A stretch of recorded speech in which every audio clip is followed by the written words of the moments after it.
읽어보도록 하겠습니다. 파테르, 헤몬, 토, 엔, 토이스, 우라노이스, 하기아스, 테토, 토, 오노마, 수, 엘테토, 헤, 바실레이아, 수, 게네테토, 토, 텔레마, 수, 호스엔, 우라노, 카이, 에피테스, 게스, 톤, 아르톤, 헤몬톤, 에피우시온, 도스, 헤민, 세메론, 카이 아페스 헤민타 오펠레마타 헤몬 오스카이 헤메이스 아피에멘 토이스 오펠레타이스 헤몬 카이메 에이세넨케스 헤마스 에이스 페이라스몬 알라 흐르사이 헤마스 아포트 포네루 오티수 에스틴 헤 바실레야 카이에 디나미스 카이에 독사 에이스투스 아요나스 아멘. 이거 애들이랑 함께 암기하는 시간 가져보면 좋습니다. 그런 챌린지가 되고 이거 암기하고 나면 애들도 헬라어 배우는 헬라어를 가지고 사용하는 데도 굉장히 많이 도움을 된다고 합니다. 화학이나 수학에도 많이 기호가 있으니까요. 익숙합니다. 생활용어는 아니지만 그냥 상식으로 알아놓으면 좋을 거라 저는 생각이 드네요.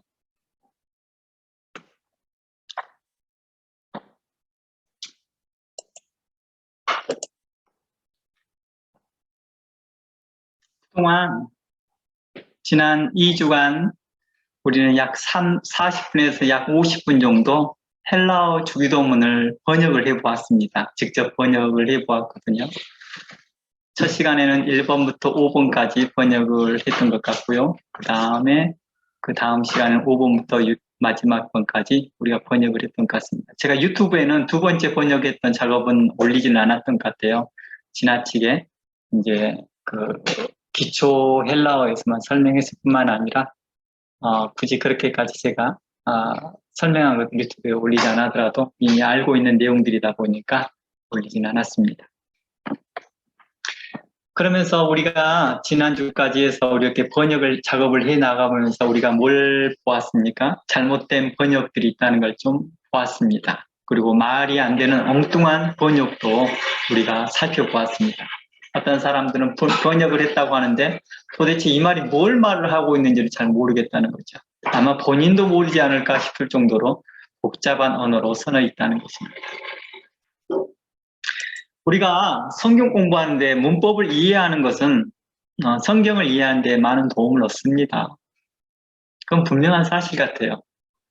그러나 잘못된 문법 적용 그리고 지나치게 문법에 얽매여서 학문적으로 접근하다 보면서 성경의 전체적인 맥락을 놓치는 경우가 있다는 것입니다. 그리고 성경과 전혀 상관없는 엉뚱한 번역을 해놓아서 또 잘못된 컨셉으로 또 방향을 가져가는 분들이 또 있더라는 것입니다. 제가 헬라어 주기도문 성경 강의를 이렇게 오픈한 이유는 저희가 헬라어 성경을 보아야지만이 복음을 바로 깨달을 수 있습니다 라는 걸 말하고 싶은 게 아니었습니다.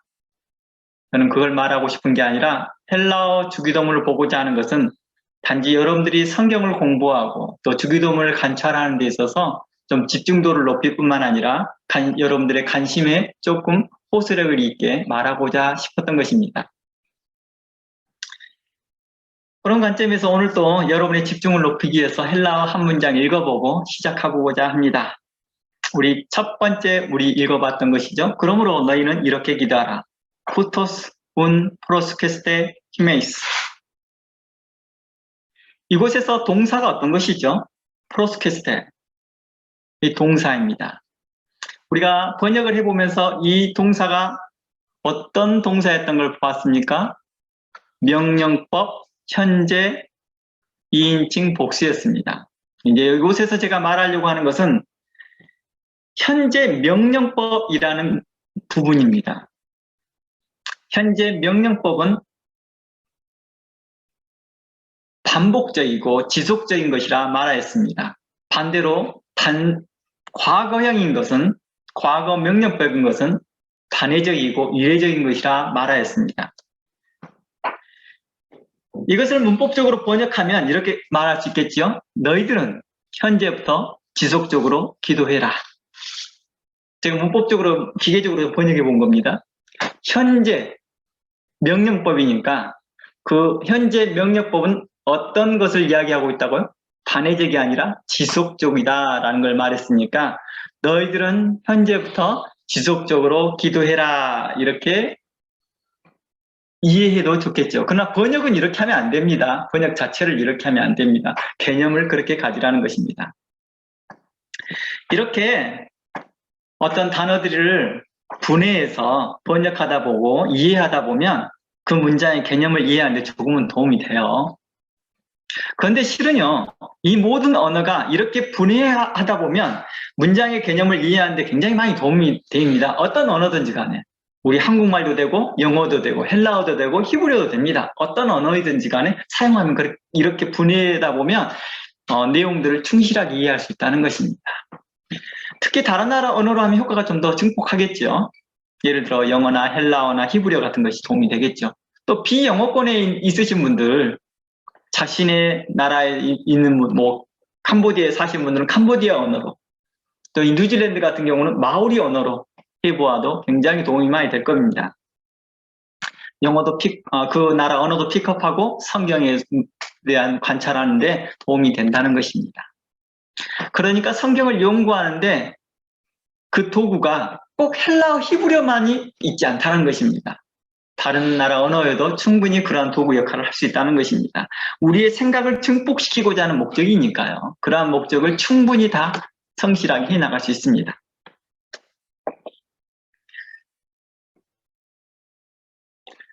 그러므로 우리나라 성경만 잘 분해해서 보더라도요.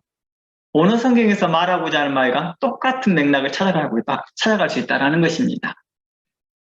그리고 부족한 부분은 여러분들이 잘 알고 있는 요즘 인터넷이 워낙 잘 돼 있다 보니까 주석이나 또 여러 성경 자료들을 찾아보면서 참고하면서 그걸 도움을 얻을 수 있다는 것입니다. 어떤 분들은 주석을 안 보려고 그래요. 그것은 굉장히 어리석은 태도입니다. 이건 어떻게 보면 교만한 태도이죠. 우리 믿음의 신실한 사람들이 예수 수고하고 연구해놨던 작업들에 대하여서 겸손히 바라볼 수 있는 그런 마음들이 필요하다는 것입니다.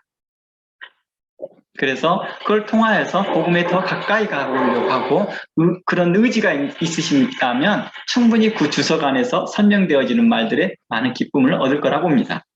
지나치게 너무 신학적인 용어가 많이 가득 차 있는 그런 주석들은 좀 피하는 게 좋겠죠. 그것은 아마 목회자들에게 좀 유익하겠죠. 일반 성도들이 가볍게 볼 수 있는 것들이 요즘 인터넷상에 많이 있으니까 많이 살펴보아 좋습니다. 헬라어 동사 명령법은 현재형과 과거형 크게 두 종류로 구분된다고 말했습니다. 성경에서 헬라어 동사 시제는 주된 기능이 시간이 아니라 무엇이라고 말했습니까? 동작의 종류이다 라고 말했습니다. 동작의 종류. 그 시간은 상대적으로 부차적인 고려 대상이라는 것이죠. 그래서 현재 명령법의 동작은 지속적이고 그 동작은 반복적으로 행해야 된다는 것을 말해주고 있습니다. 반면에 부정과거, 즉 과거 명령법은 동작이 한 번이거나 이례적인 것을 나타낸다고 말했습니다. 제가 이렇게 설명을 하면요, 저도 처음에 이런 말들을 들으면 좀 신기하게 느꼈거든요. 아, 이렇게 헬라어가 이런 구조가 있구나 라고 좀 신기하게 생각했거든요. 하지만 문맥을 이해하고 나면요, 이게 특별한 말이 아니라는 걸 알게 됩니다. 단순히 문법에 대한 학문적 설명일 뿐이구나 라는 걸 알게 됩니다. 그러니 혹 이해가 안 되더라도요, 그런가 보다 라고 생각하고 지나가고 넘어가면 됩니다. 우리 그런 거 있잖아요. 우리 영어 안 되더라도 어느 때는 처음에 왔을 때는 퀴가 막 뭐라고 말하면 거의 알아듣는 척 그냥 끄덕끄덕 해주고 지나가는 게 맞잖아요. 그리고 나면 시간이 많이 흐르면 차츰차츰 그때 뉘앙스를 깨달아 이해하잖아요. 세월이 흐르면서. 근데 그때마다 한단 그게 무슨 파든 하면서 계속 물어보고 있으면 본인도 답답하고 말하는 사람도 답답하겠죠. 못 알아들어서 yes 하고 넘어가면 그 분위기를 부드럽게 해가고 나중에 이해가 됩니다. 그러니까 학문적인 설명의 행위와 이런 말들이 있다 할지라도 그러느냐고 넘어가세요. 초점은 그곳에 있지 않으니까. 그것은 성경을 해석하는 데 있습니다. 우리가 우리 말 속에서 이미 문법을 잘 사용하고 있어요. 그리고 그것을 학문적으로 설명하지 못할 뿐이지 우리는 매우 문법적으로 이야기하고 있습니다. 대부분이요. 그 예로 지금 문제 하나를 내면 바로 여러분들이 알 수 있습니다. 제가 문제 하나 낼게요. 바로 제가 문제를 내면서 바로 문제의 답을 제가 풀어가겠지만요. 이렇게 봅니다. 헬라어 성경에서 현재 명령법 동작은 지속적이고 그 동작의 표준으로 행하는 것으로 나타낸다라고 말했습니다. 이에 반면에 부정과거 명령법은 동작은 한 번이고 일회적 동작이다라고 말합니다. 다시 정리하면 현재는 반복적, 과거는 이례적, 단회적이라는 거예요. 그러면 헬라어 본문에서 너희는 이렇게 기도하라 할 때 기도하라는 동사는 어떤 시제일까요? 우리가 좀 전에 봤던 것처럼 현재형입니다. 이는 헬라어를 보지 않아도 문맥에서 그리고 말의 맥락에서 그것이 바로 현재 명령법인지를 다 알고 있습니다. 이것도 명령법이라는 것도 알고 있고요. 기도해라 이 말이 명령법인 걸 다 알고 있습니다. 우리가 자녀들에게 이거 해라 저거 해라 하는 것이 문법적인 용어 명령법이라는 걸 모른다 할지라도 명령이라는 걸 알고 있다는 거예요. 그렇죠? 그리고 이거 해라 저거 해라 할 때 우리는 그 해라는 말의 뉘앙스가 지금 해라는 현재형이지만 그 현재형에 따라서 지속이냐 반복이냐 아니면 위례적인가를 우리는 문맥에서 이해한다는 것입니다. 말의 맥락에서 안다는 것입니다. 그러니까 우리나라 성경을 보고 그러므로 너희는 이렇게 기도하라는 말을 보고 이 기도를 한 번만 해야 되는 건가? 아니면 지속적으로 하는 뜻인가? 라고 고민하는 사람은 아무도 없어요. 그렇잖아요. 정상적으로 주기도문 마태복음 6장을 읽어보면서 그러므로 너희는 이렇게 기도하라는 말 듣고 이 기도하라는 말이 지속적이라는 건가? 헬라어를 찾아봐야 되나? 헬라어 문법이 뭐지? 이렇게 고민할 필요 없다는 거죠. 자동스럽게 우리는 그 문법을 이해하고 있다는 것입니다. 이처럼 문맥을 통해 우리나라 현재 명령법은 지속 또는 단회적인 것을 그 문맥 속에서 알 수 있다는 것입니다. 우리 또 하나 한번 살펴볼게요. 우리 다 함께 요한복음 한번 가봅니다. 21장 6절입니다. 요한복음 6장 21절에 한번 가볼게요. 요한복음 21장 6절에 이런 말씀이 있습니다. 그물을 배 오른편에 던져라 이렇게 말이 있습니다. 이 말을 보면 이 명령법은 현재 던지라는 명령법입니다. 그렇죠? 그러면 단회적인 명령일까요? 아니면 지속적인 명령일까요? 맥락을 통해서 이 문맥을 통해서 보면 이건 자연스럽게 알 수 있습니다. 뭡니까? 당연히 헬라 문법을 보지 않더라도 이건 단회적인 걸 알 수 있습니다. 베드로에게 말할 때 그물을 배 오른편에 던져라 할 땐 당연한 거죠. 베드로에게 계속 너의 삶 가운데 반복적으로 지속적으로 이 그물을 계속 던지라고 하지 않았을 거라는 거예요. 그러면 여러분들에게 문제를 내겠습니다. 그러면 헬라어에서는 이 단어를 이 던지다라는 발레테라는 이 헬라어는 과연 현재 명령법일까요? 과거 명령법일까요? 제가 너무나 당연한 질문을 하고 있습니다. 뭐죠? 당연히 과거 명령법이죠. 일회용이니까. 일회였으니까. 제가 이 말이 왜 이 말을 하냐고요? 우리나라 성경이 이해가 되어지면 헬라어 성경이 그러니까 우리나라 성경이 바르게 해석됐다는 걸 알 수 있다는 거예요. 이걸 통해서 보면요. 그렇잖아요. 바르게 해석돼 있습니다. 우리나라 개혁성경이 잘 해석돼 있다는 거예요. 한국말 성경. 굳이 헬라어 성경을 보지 않더라도 우리 문맥 자체에서만 보더라도 이게 단회적이구나. 그리고 헬라어에서는 분명코 이것도 과거 명령법으로 됐을 거다라고 추측할 수 있다는 거예요. 문맥에서 이것을 갖다가 예수님께서 지속적으로 하라라고 명령할 리는 없으니까요. 행여 그런 문법이 행여 사용됐다 할지라도 이것은 오류라고 이해하겠죠. 말의 맥락은 이례적이라고 생각하겠죠. 예수님께서 베드로에게 계속하면서 너는 나 따라다니지 말고 계속 그물만 던지고 있어. 계속 고기게만 잡아. 이런 뜻은 아니잖아. 이렇게 이해하는 사람 아무도 없다는 거예요. 이처럼 우리는 학문적인 문법 요소를 이해하지 못한다 할지라도 우리는 이미 자연스럽게 이런 문법 구조를 사용하면서 자연스럽게 적용하면서 말하고 쓰고 또 듣고 있다는 것입니다. 우리는 이것을 뭐라고 말합니까? 하나님의 일반 은총이라고 말합니다. 우리는 이건 일반 은총 가운데 자연스럽게 하나님의 말씀을 알고 있다는 것입니다. 이런 일반 은총을 갖고 있는 모든 사람들에게 대하여서 성경을 보라고 말하는 것입니다. 그럼 이 성경을 통하여서 너희가 깨달을 수 있다는 것입니다. 제가 성경론을 통해 자주 이야기하지만 모든 성경은 하나님의 감동으로 되었다라는 말씀에 대해서 우리는 믿고 확신하면서 나아가는 것입니다. 그리고 저는 여기 추가적으로 이렇게 말합니다. 이런 성경에 대하여서 번역하였을 때 하나님께서 뭐하게 하였다? 간섭하였다는 것입니다. 제가 이 말을 어떻게 적용하느냐, 이해하느냐. 우리가 하나님의 말씀을 연구하고 살피면서 설교하시는 목사님들은 어떻습니까? 성령의 감동하에서 여러분들에게 말씀을 증거합니다. 그리고 그 말씀을 깨달을 수 있는 자는 누구라고 말합니까? 성경에서는요. 성령이 아니고서는 깨달을 수 없다라고 말합니다. 그러니까 말씀을 증거하는 자도 성령에 의한 것이고 말씀을 받는 자도 성령에 의한 것입니다. 그러면 성경을 번역한 사람들은 뭐였을까요? 그냥 학문적인 세상적인 지식으로 그냥 번역했을까요? 아니라는 거죠. 하나님께서 그들에게 감동을 주시고 역사하셨다는 것입니다. 우리는 그걸 믿어야 된다는 것입니다. 성경을 번역하게 하시고 그것을 성령께서 간섭하셨다는 것입니다. 예전에 제가 신학교 다닐 때 만나 성경을 편찬하신 그 이양구 박사님이 계신데 그분이 저희 히브리어 교수님이셨거든요. 근데 그분이 그런 말씀 하시더라고요. 그때 만나 성경이 나오기 전이었어요. 만나 성경 번역하고 있다고 말씀하셨다니까요.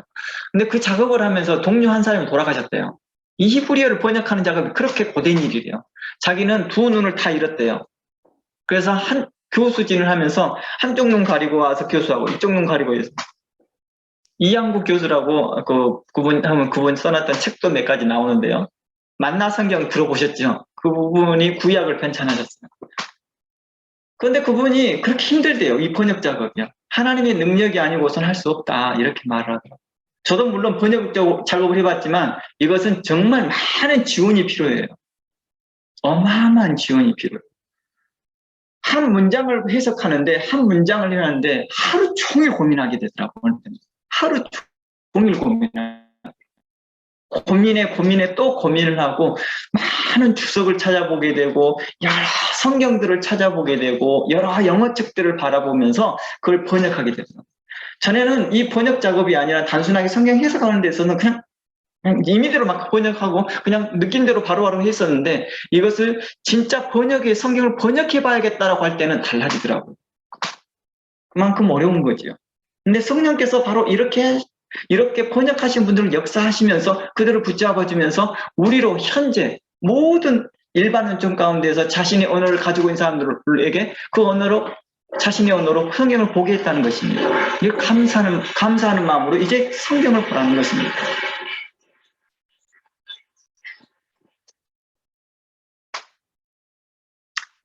이제 다시 말하지만 문법이 먼저 생기고 후에 말이 나온 것이 아니라는 것입니다.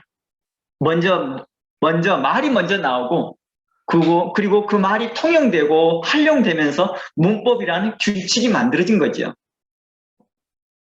아, 이렇게 말하고 저렇게 말하다 보니까 이거 안 되겠다. 우리 통일 좀 갖자. 아니면 자연스럽게 그 통일을 해요. 한 지역의 리더자가 예를 들어서 우리 이장님이라 하죠. 이장님이 더 발언권이 더 세잖아요. 그러니까 그분이 하는 말에 사람들이 차츰차츰 그 용법을 따라가거든요. 그 목사님 따라간다 하더라고요. 어느 교회, 큰 교회 같은 경우는 목사님의 말하는 패턴을 똑같이 따라하더라고요. 목사님 말하는 패턴들을. 그분의 말하는 패턴을 따라가려고 하거든요. 그분이 쓰려고 하는 그 정확하게 그런 말 깨지는 말들도 그분들 카피해서 쓰더라고요. 왜? 그 말이 통용이 되니까요. 그게 그란마가 되는 거죠. 원칙이 된다는 것입니다. 규칙이 되는 거라는 것입니다. 그러니 너무 지나치게 문법적 규칙에 얽매이지 말라는 것입니다. 성경을 해석하는 데 있어서요. 성경을 바라보는 데 있었습니다. 성경을 자연스럽게 이해되는 쪽으로 먼저 살펴보세요. 그리고 그래도 이해가 안 된다면 다른 언어를 살펴보거나 아니면 주석을 살펴보면 됩니다. 그들이 수고하였고 예써놨던 것들을 참고하면서 여러분들에게 하나님의 그 지혜를 얻게 하더라는 것입니다. 우리가 하나님의 거룩한 지혜를 얻고자 하는 것이고 그리스도의 복음을 깨닫고자 하는 것이 제 초점이 성경을 연구하는 데 있습니다. 분명 헬라어 성경을 보면 성경 공부에 도움이 됩니다. 하지만 우리가 학자가 되어 성경을 번역할 것이 아니라면 지나치게 헬라어 히브리어를 연구하는 데 집착하지 않아야 되는 것이죠. 지나치게 스스로 원어 성경을 번역하려고 하지도 말고요. 신실하고 복음주의자들의 그 학자들이 이미 수고해서 애써 번역해둔 다양한 성경을 보면서 공부하는 것이 더 유익하다는 것입니다. 어설픈 문법 지식으로 성경을 엉뚱하게 번역하다 보면 자신의 사상이 망가집니다. 이러한 해석을 하거나 또는 지나치게 학문적으로 너무 지나치게 접근하시는 분도 있더라고요. 너무 학문적으로 접근하다 보니까 자칫 문맥과 시대와 상황을 무시한 채 기계적으로 번역을 해놨어요. 그러다 보니까 성경을 또 왜곡해놨더라고요. 저는 이 두 부류의 사람을 다 만나보고 그분들과 교류도 해보면서 느껴지는 게 그런 거죠. 결국에 하나님의 말씀을 깨닫는 것이 어디에 있느냐. 착한 마음을 하나님의 말씀을 바라보는 자들에게 향하 있더라는 것입니다. 예전에는 한국말과 영어를 섞어 사용하는 사람들에게 대해 불편한 생각을 좀 가졌거든요. 과거에는요. 근데 요즘에는 어떻습니까? 연예인들부터 시작해서 노래 가사부터 시작해서 영어하고 한국말이 뒤섞여서 나옵니다. 이제 이런 것을 섞여 쓰는 사람들은 좀 이상하게 생각하지 않습니다. 이유는 왜 우리가 이렇게 영어와 한국말 뒤섞어서 씁니까? 외래어를 뒤섞어서 씁니까? 그 이유가 있지요. 바로 자신이 하고자 하는 말에 그 단어가 주는, 그 용어가 주는 그 전달력 때문이죠. 그 호소력 때문이죠. 그래서 우리나라에서도 한동안 교회에서 이런 말들을 썼죠. 사랑 이렇게 말하면 되는데 아가페 사랑. 그러면 좀 더 아가페에 대해서 이미 설명을 했거든요. 앞에서요. 아가페는 온전한 사랑입니다. 라는 말을 설명해놨기 때문에 아가페 사랑하면 그 아가페에서 주고자 하는 그 전달력 호소력 때문에 아가페 사랑 이렇게 표현하는 거죠. 또 이런 말들이죠. 로고스 말씀, 레마 말씀, 임마누엘 하나님, 바이블 스터디. 성경 공부하면 되는데요. 바이블 스터디 이렇게 하면 좀 더 뭔가가 좀 더 세련되게 느껴집니다. 이미 알고 있는 영어들이거든요. 근데 외래어를 쓴으로 인해서 생각을 머리에서 한 번 더 돌린다는 거예요. 머리에서 한 번 더 생각하기 때문에 훨씬 더 집중력이 더 요구되어지고 전달력도 호소력이 있게 됩니다. 그래서 외래어를 공부하게 되면 그런 느낌을 받는 거예요. 그래서 이것을 헬라어 히브리어에 되면 더욱더 증폭되는 거죠. 왜냐? 헬라어 히브리어에 대한 어떤 신뢰감 때문에 그렇죠. 그런데 우리가 이러한 것들을 다 제어해 놓고 보면 결국은 어떻게 있습니까? 결국 이 말을 전달하고자 하는 것에 대해서 우리는요. 차츰차츰 하나님 말씀을 깨닫는 것이 하나님 말씀에 대하여 겸손한 마음과 착한 마음이 아니고서는 깨달을 수 없다는 것을 차츰차츰 알게 돼요. 왜 그러냐고요? 이런 외래가 주는 전달력을 계속 사용하다 보면 어떻게 돼요? 나중에요? 착용 언어가 돼버립니다. 나중에 착용 언어가 돼요. 요즘 아가페 사랑하면 예전처럼 그런 느낌 안 들잖아요. 로고스 하면 예전처럼 그런 느낌 안 들어요. 어때졌어요? 이게 우리나라 언어로 착용돼 버렸다는 것입니다. 그냥 한국말 들리지 들리는 거예요. 한국말 들리지 들리는 거예요. 요즘 예전에 영어 쓰는 것 중에서 어떤 단어더라? 어떤 특별한 단어 쓰는 게 있었는데 그 단어를 쓰면 굉장히 좀 세련돼 보였던 그런 용어가 있었거든요. 근데 요즘은 누구나 다 쓰니까 그렇게 세련되게 느끼지 않아요. 그냥 일반 언어처럼 느껴지더라는 거예요.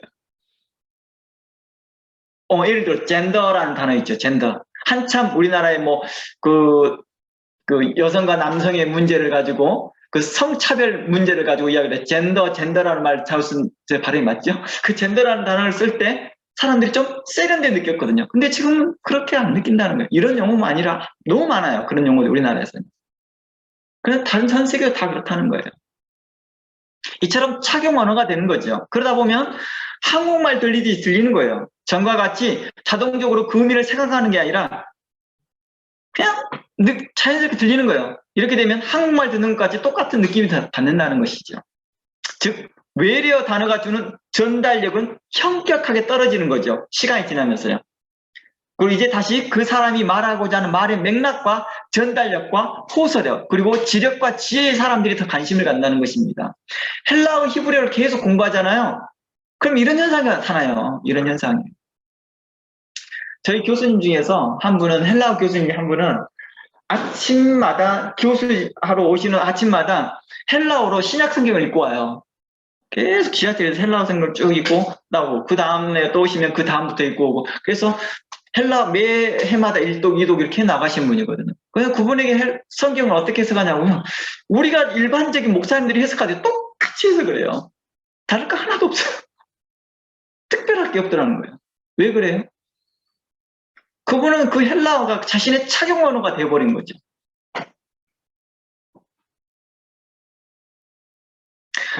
그래서 과거 이스라엘 백성들이 광야에서 죽었던 이유가요. 모세가 말을 하고 있는 그 히브리어를 몰라서 죽었던 게 아니에요. 무슨 말인지 아시겠죠? 모세가 증거하고 있는 그 히브리어를 우와 하면서 깨닫지 못해서 죽은 게 아니라 들었으면서 죽었다는 거예요. 모세를 통해 히브리어, 아람어를 직접 들었지만 죽었다는 거예요. 그리고 고린도 교회가 미성숙한 어린아이와 같다라고 책망받았던 이유가 뭐예요? 사도 바울의 헬라어를 몰라서 그랬을까요? 아니었다는 거예요. 그들이 헬라어를 몰라서 그들이 미숙한 게 아니었다는 거예요. 성장하지 않았다는 게 아니었습니다. 하나님의 사랑을 알지 못해서이고 성경을 맥락을 몰라서 했던 것이죠. 그리고 마지막으로요. 오병이어 사건이 있잖아요. 요한복음 6장에서요. 오병이어 사건 이후에 어떤 일이 있습니까? 예수님께서 이렇게 말합니다. 내 살을 먹고 내 피를 마시는 자마다 이 말을 하니까 많은 제자들이 떠나버립니다. 아니 자신의 살을 먹게 하다니 이렇게 하고 다 떠나버립니다. 이때 오병이의 사건이 있을 때 예수님의 말씀, 곧 아람어로 하신 말씀이나 헬라어로 하셨던 말씀을 사람들이 깨닫지 못해 죽은 게 아니에요. 그들이 아람어나 헬라어를 몰라서 죽은 게 아니라 그들이 그때 당시에 쓰고 있는 생활 영어로 그리고 직접 평범하게 쓰이는 언어로 설교하였는데도 그들이 듣지 못하고 깨닫지 못하고 예수님을 떠났다는 것입니다. 이제 다시 초점을 들어가보면 하나님을 사랑하는 마음과 착한 마음으로 성경을 배우려는 자들에게 하나님의 말씀이 깨달아진다는 것입니다. 그 사람이 원어 성경을 하든 영어 성경을 하든 한국어 성경을 하든 결과는 다 똑같이 나올 수밖에 없다는 것입니다.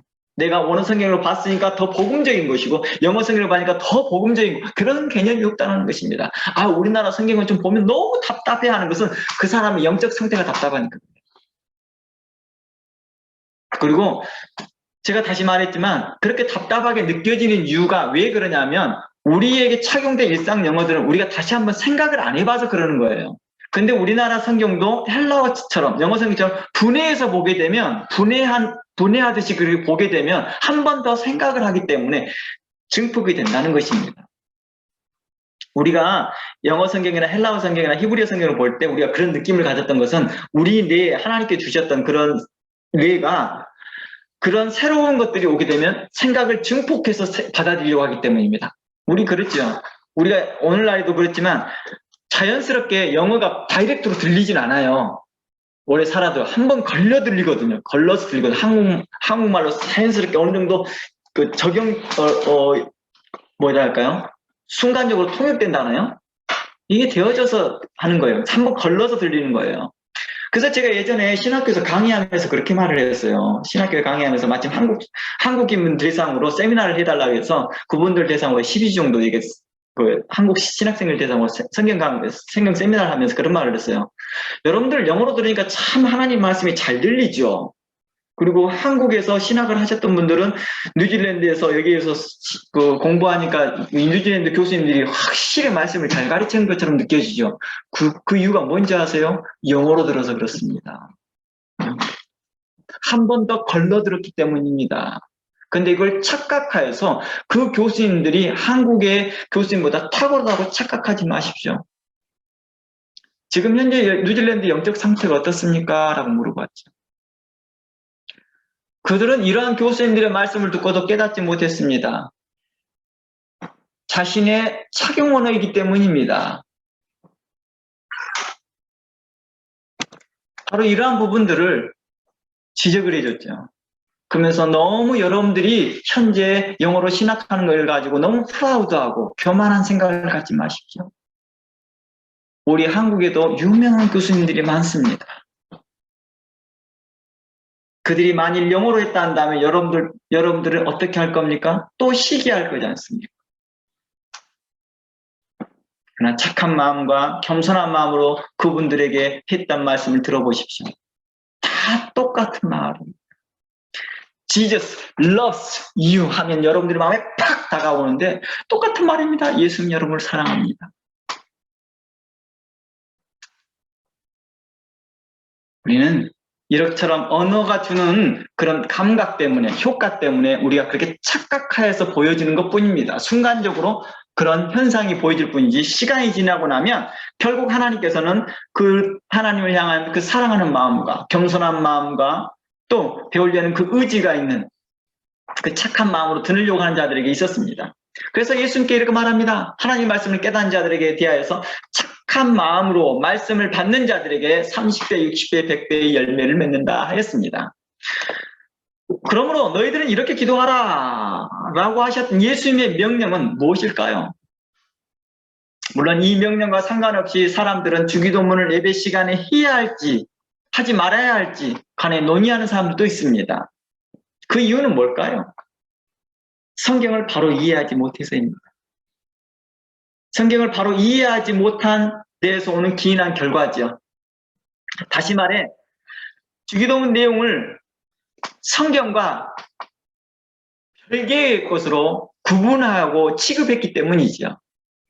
그러나 마태복음 6장에 나오는 기도는 어떻습니까? 우리 신앙의 정체성입니다. 우리 신앙의 정체성을 이야기하고 있습니다. 우리가 어떤 신앙을 가져야 될 것인지를 말해주고 있거든요. 그 표지와 같습니다.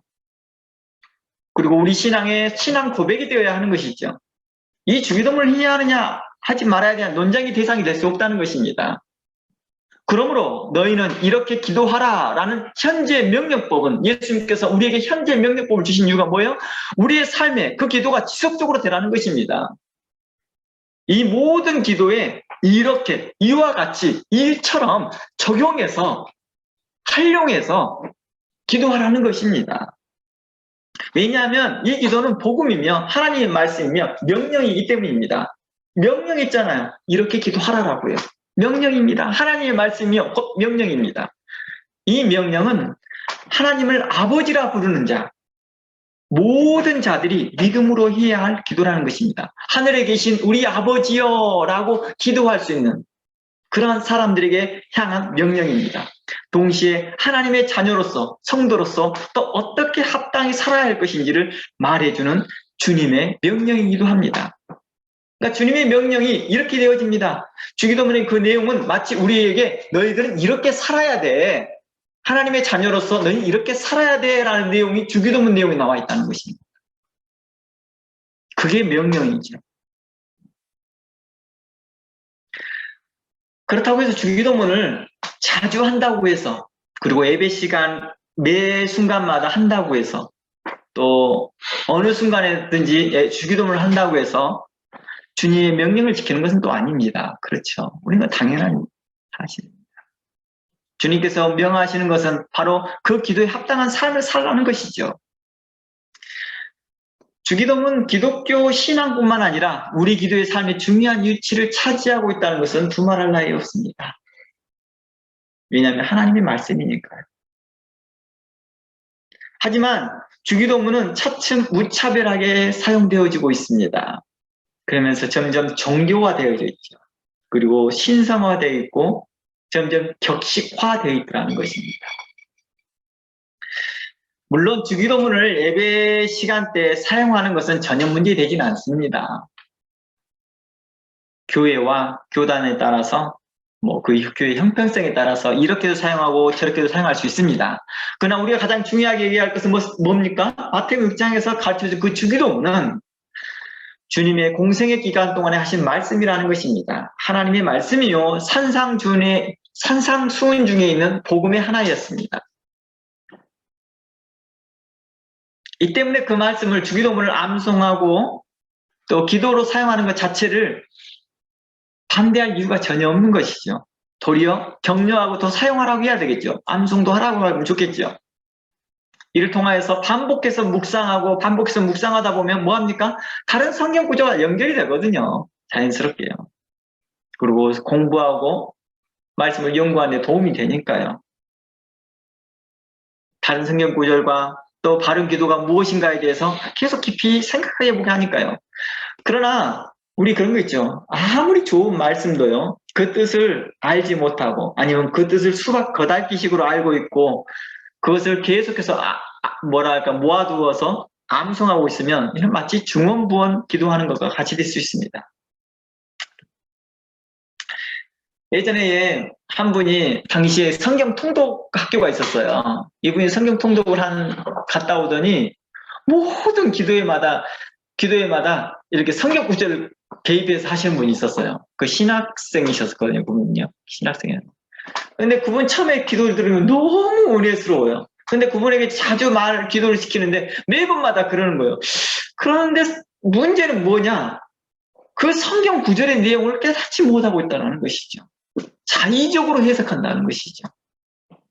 자의적으로 해석하여서 그분의 자의적 생각이 행동으로 나타나기 때문에 상당히 강하게 나타나요. 다른 사람들이 하는 태도가. 그러니까 마치 자신은 신적 어떤 권위가 있는 사람처럼 이제 묘사되고 있는 거죠. 불명고 신학생인데도 교수님이 계시는데도 그는 어떤 신적 권위에 자기 스스로 취해 있는 거죠. 그 후로 그분이 어떻게 되는지 잘 모르지만은 하나님께서 만지심이 있었겠죠. 아마 다시 겸손히 주의 말씀을 배웠으리라 생각합니다. 그러니까 성경 구절 이것저것을 많이 가지고 있다 하는데 그것을 알지 못하고 있으면 또다 이것은 외식적인 신앙이요 주술과 같은 기도가 되겠죠. 이처럼 우리 신앙의 중요한 것은 예배 시간에 주기도문을 하고 안 하고의 문제보다 그 기도 내용을 따라 기도의 삶이 내게 있는지를 확인하는 것이죠. 그게 중요하다는 것입니다. 그러기 위해서는 당연히 기도의 내용을 깨닫고 알아야 되겠죠. 그것이 바로 직결된 문제지 않습니까? 바르게 알지 못하고 깨닫고 바로 깨닫지 못하고 하는 기도는 우리가 잠언서의 말씀과 같이 그 기도는 가증한 기도요 라고 함과 같습니다. 잠언 28장의 말씀처럼 율법을 알지 못하고 말씀을 알지 못하는 기도는 가증하다라고 말씀한 것 같습니다.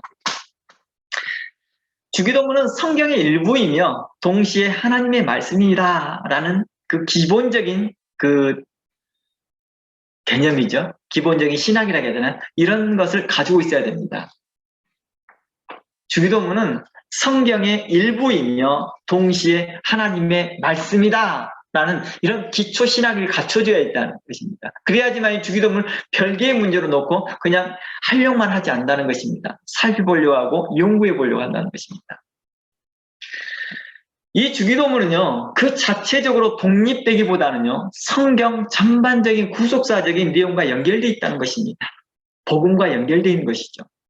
그러니 복음이라고 하는 것이죠. 그래서 루터는 주기도문을 요약된 복음 이렇게 표현했던 것이죠. 축약된 복음 이라고도 표현했다는 것입니다. 이러한 관점에서 마틴 루터는 또 이런 말들을 했습니다. 주기도문은 하나님께 주신 선물과 같다라고 말했습니다. 그리고 아더 핑크는 이렇게 말합니다. 주기도문은 시편의 축소판과 같습니다. 그러니까 시편이 뭐였습니까? 기도문이었습니다. 원래 테필라라고 말했습니다. 그러니까 과거의 유대인들은 시편을 테필라, 기도문 이렇게 표현했다는 것입니다. 그리고 터툴리아는 전에도 첫 시간 때부터 말했지만 터툴리아는 복음은 주기도문은 복음의 핵심이다 라고 말했던 것입니다.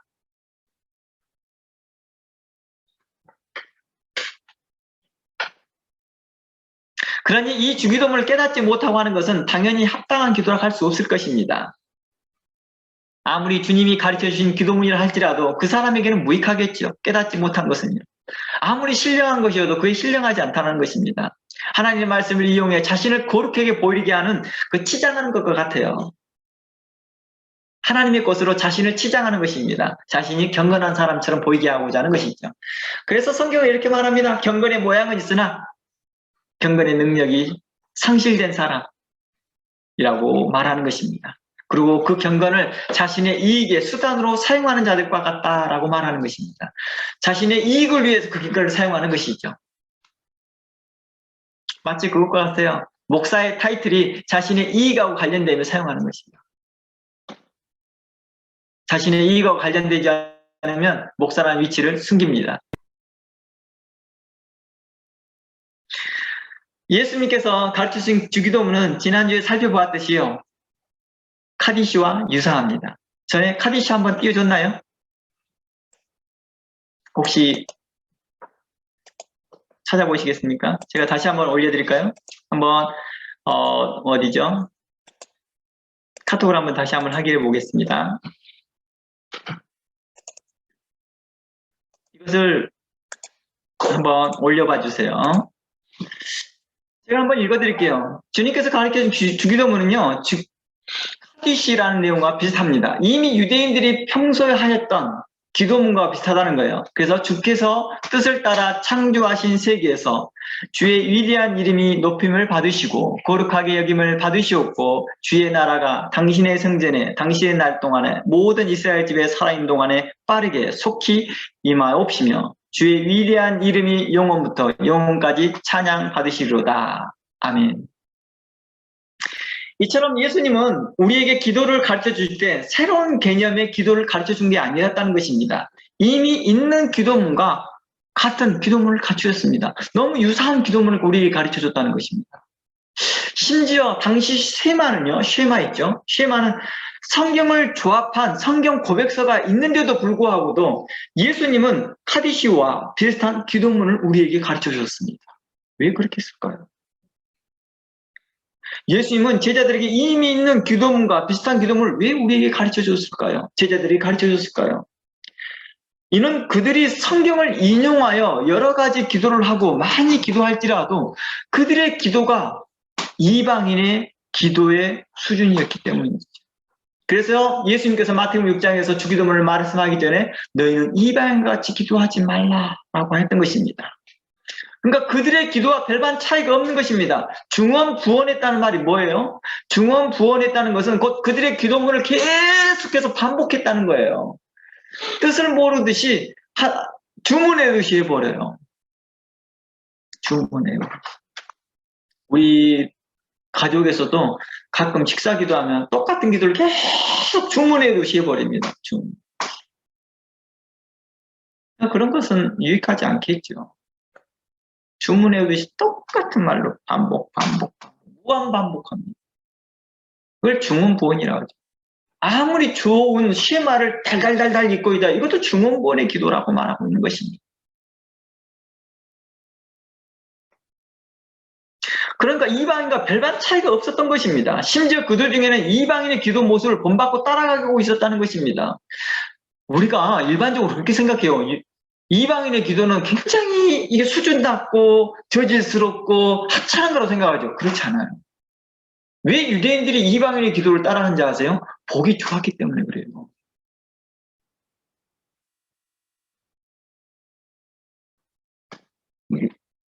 천주교 이게 돌리는 거하고 불교에서 하고 있는 거하고 서로 간에 뭔가 교환이 있는 거죠.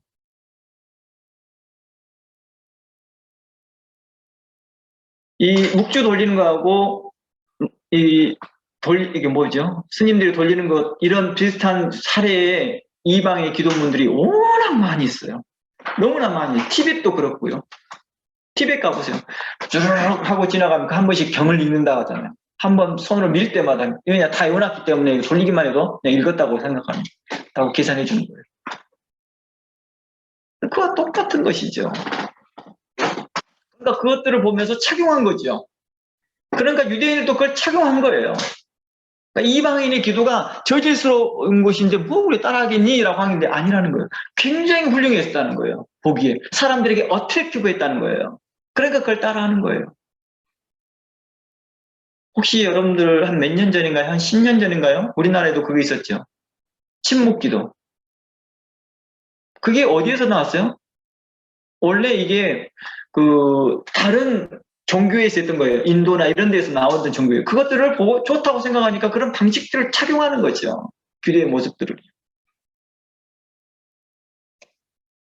기도의 방법을 착용하는 것에는 저는 문제를 삼지 않습니다. 엎드려서 기도하고, 누워서 기도하고, 묵주를 돌려서 기도하고, 그건 저는 그걸 문제를 삼지 않습니다. 저는 방법의 문제가 아니라 그걸 함으로 인한 그 마인드를 제가 지적을 하고 있다는 거예요. 왜 그것을 하려고 하냐는 거예요. 그런 방식으로. 그런 방식으로 해야지만 하나님께 더 가까이 간다라고 하는 방식을 저는 잘못됐다라고 말하는 것입니다. 만약에 자기가 기도를 해야 되는데 기도 순서를 잘 몰라서 그랬다 한다면 순서에 해놓고 이렇게 하면서 순서하면 좋지요. 도움이 되죠. 도움이 되죠. 그런 것들이 자신의 기도 생활에 도움이 된다면 하면 좋습니다. 그러나 이것이 잘못된 마인드를 가지니까 문제인 거죠. 사도 바울의 말로 인용입니다. 사도 바울이 할례 받는 것 자체를 거부하지 않았습니다. 처음에는 디모데도 할례를 시켜줬거든요. 그런데 왜 갑자기 사도 바울이 할례를 거부하기 시작합니까? 바로 할례에다가 의미를 두기 시작하니까 그러죠. 할례에다가 의미를 두면서 해석하려고 하는 자들, 그런 자들이 나타나기 시작하니까 그러죠. 그런 자들이 나타나기 전까지는 사도 바울도 할례를 해줬습니다. 그런데 거기다 의미를 두기 시작했습니다. 할례를 받아야 구원이 돼 이렇게 말하고 그렇게 가르치고 그렇게 학정하는 자들에게 대하여서 그런 자들은 저주를 받을 교리를 가르치고 있어. 저주를 받을 말씀을 가르치고 있어. 라고 하면서 단호하게 노라고 대답했던 거죠. 그럴 때부터 사도 바울은 할례 받는 것에 대해서 할례를 더 이상 시키지 않습니다. 바로 이런 맥락입니다. 우리는 그리스도 안에서 자유롭습니다. 뭘 하든지. 그러나 이것이 자신의 걸림돌이 되거나 다른 사람에게 대하여서 연약한 자들에게 위협감을 주는 믿음의 시련을 주려거나 실족을 준다 한다면 안 하는 게 낫겠죠. 그리고 특별히 이것이 복음을 희석시키게 하고 하나님을 오해시키게 하고 해방시키는 일이라면 더욱더 안 해야 되겠죠.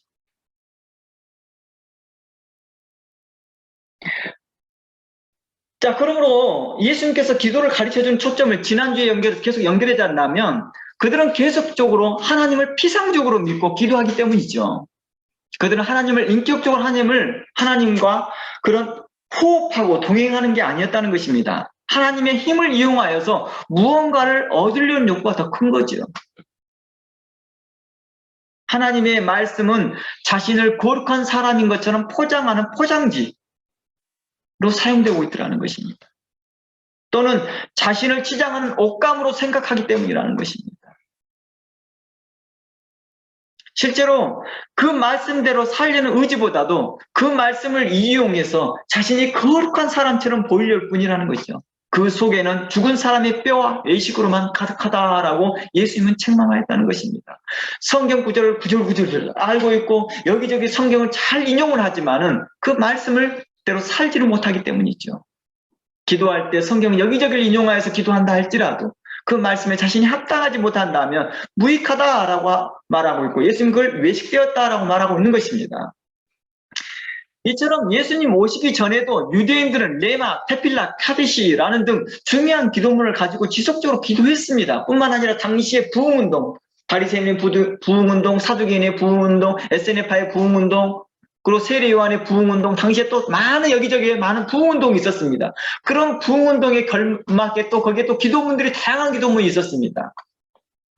그런 기도문들이 대하여서 하고 있는 사들에게 대해서 예수님은 유독 외식되었다라고 말하고 있었다는 것입니다.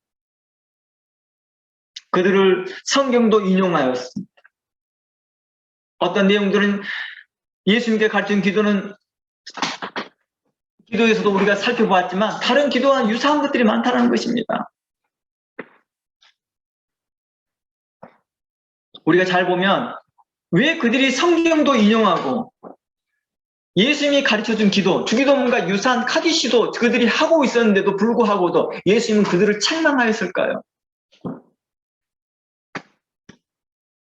그것은 성경을 인용한 기도의 내용에 문제가 있기보다도 기도하는 사람의 자세와 상태가 문제가 있기 때문입니다. 제가 오늘 설교를 오해하지 말아야 그럼 우리 기도할 때 성경 규절을 인용 안 해야 되겠네. 우리 기도할 때 이제부터는 다른 설교 같은 거 인용 안 해야 되겠네. 이런 의미가 아니라는 것입니다. 그것을 자기를 치장하는 데 초점이 뒀기 때문에 문제를 두고 있다는 것입니다. 자기를 거룩한 사람처럼 만들려고 하기 때문입니다. 정말 자신의 신앙의 고백이 아니라 내가 정말 이 말씀의 은혜를 받고 내 이 말씀에 대해서 내가 내 생활이 변화되어서 이 말씀을 인용하는 게 아니라 그냥 자신이 기도 잘하는 사람처럼 보여주고자 하는 목적이었기 때문인 것이죠.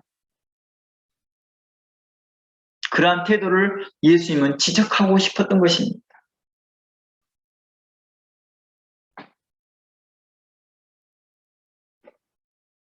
예수님은 그들에 대한 어떤 기도의 내용이 잘못되었다라고 지적하기보다는요, 물론 이방인들 같이 기도하는 내용들도 있었습니다. 그것들은 죄에 놓고요. 근데 대부분은 예수님께서는 그들의 기도하는 내용보다 그들의 영적 상태를 계속 지적했다는 것입니다. 그들의 자세, 기도하는 태도를 지적했다는 것입니다. 그 사람들에게 보이려고 주여 주여 하지만 그들의 삶은 외식적이었고 종교적인 기도 자세였다는 것입니다. 보여주기식, 사람에게 보이려는 것입니다. 그들이 다 외식에 전염병에 걸려서 내가 외식을 하고 있으면 저 사람도 외식을 하고 저 사람도 외식을 하고 그게 마치 그것이 자신이 신앙을 보여주는 것이라고 착각하여서 당시에 외식병이 전체에 있어서 바리새인들에게만 있는 게 아니라 바로 유대인 전체에 그런 외식병이 다 있었다는 것입니다. 그러니까 예수님의 말씀에서 한번 봐보세요. 마태복음 6장 5절 가봅니다.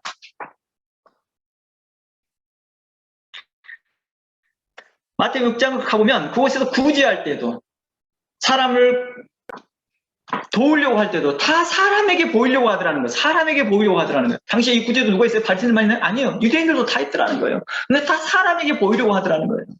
찬양할 때도 사람에게 보이려고 하고 있었고 기도할 때도 5절 보면 너희가 기도할 때 외식하는 자와 같이 되지 말라. 이 저희는 누구예요? 거기에 참석하는 산상수훈을 듣고 있는 그 많은 무리들입니다.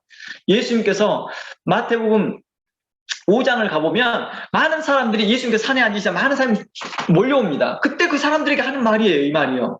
그러니까 이 말이 뭐예요? 너희들은 외식하는 자와 같이 되지 말라. 저희는 사람에게 보이려고 회당과 큰 거리에 서서 기도하기를 좋아하니라 라고 하였던 이 바리새인들에게 대한 이런 모습들이지만 그들이 너희들 또 그렇게 하고 있다라는 걸 말하고 있다는 거예요. 너희들 또 그렇게 하고 있다. 우리 그런 거 있잖아요. 목사님이 하고 있는 그 모습을 따라가잖아요.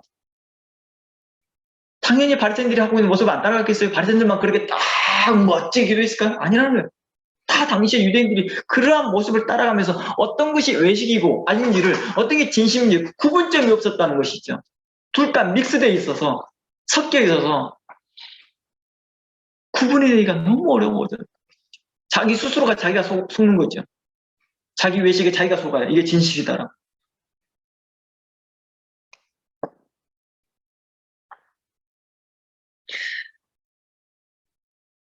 그래서 이렇게 말합니다. 마태복음 6장 5절 말씀에 자기 상을 이미 받았느니라. 6절 너희 기도할 때 내 골방에 들어가 문을 닫고 은밀한 중에 계신 내 아버지께 기도하라. 은밀한 중에 모시는 내 아버지께서 갚으시리라. 또 기도할 때 이방같이 중언부언하지 말라. 저희는 말을 많이 하여 드릴 줄 생각하니라. 저희는 말을 많이 하는 이유가 뭐예요? 여기서 기도문을 따오고 저기서 기도문을 여기저기 성경 인용해서 많은 말을 하지만은 하나님께서는 그렇게 훌륭한 성경 구절을 인용한다고 해서 하나님 들으시냐? 아니었다. 너희들의 마음의 상태를 지적하고 있었다라고 하는 것입니다.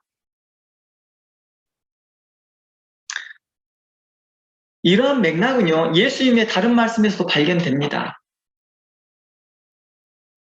요한복음 우리가 보기 전에요, 좀 쉬었다가 좀 살펴보자.